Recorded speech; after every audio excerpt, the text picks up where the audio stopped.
Hello বন্ধুরা, দেখো আমি এখন রুই মাছ দিয়ে দই দিয়ে রান্না করব। কি করে করব তোমরা দেখো। আমি রান্না করি। এই দেখো দই নিয়ে নিয়েছি, এখান থেকে নিয়ে নেবো অল্প দই।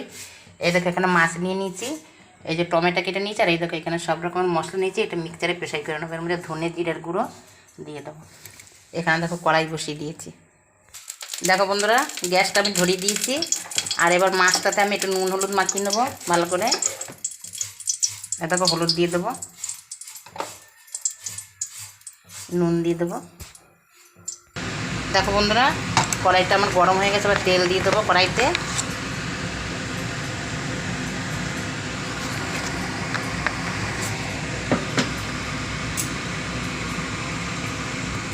তেলটা গরম হয়ে গেছে, মাছটা ভেজে নেব।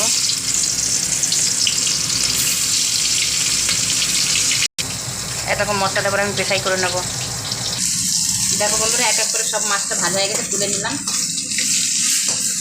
ওই তেলেতে আমি কালো জিরা, এলাচ, লবঙ্গ, দারচিনি, তেজপাতা ফোড়ন দিয়ে দেবো। এবার দিয়ে দেবো কেটে রাখা টমেটো মশলার সঙ্গে খানিকটা পেশাই করে দিয়েছি।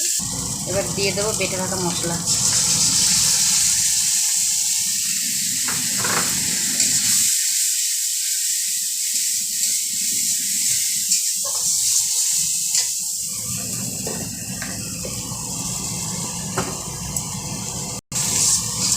এবার দিয়ে দেবো ফাটিয়ে রাখা দই।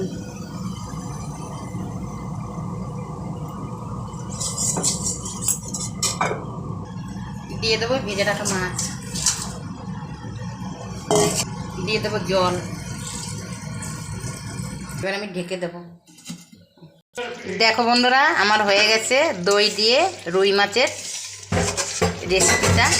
এবার আমি একটুখানি মিট মশলা দিয়ে দেবো। দেখো একটু মিট মশলা দিয়ে দিচ্ছি।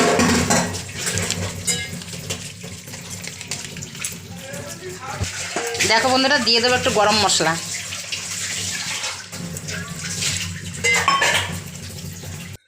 দেখো বন্ধুরা, হয়ে গেল আমার দই দিয়ে রুই মাছের রেসিপিটা। কেমন হয়েছে তোমরা কমেন্ট করে জানাবে। যদি তোমাদের ভালো লাগে তাহলে লাইক কমেন্ট শেয়ার করে দেবে। দই দিয়ে আর রুই মাছ দিয়ে করেছি। তরকারিটা কত সুন্দর হয়েছে, কালারটা দেখো, খেতেও খুব সুন্দর হয়েছে। আমি টেস্ট করেছি।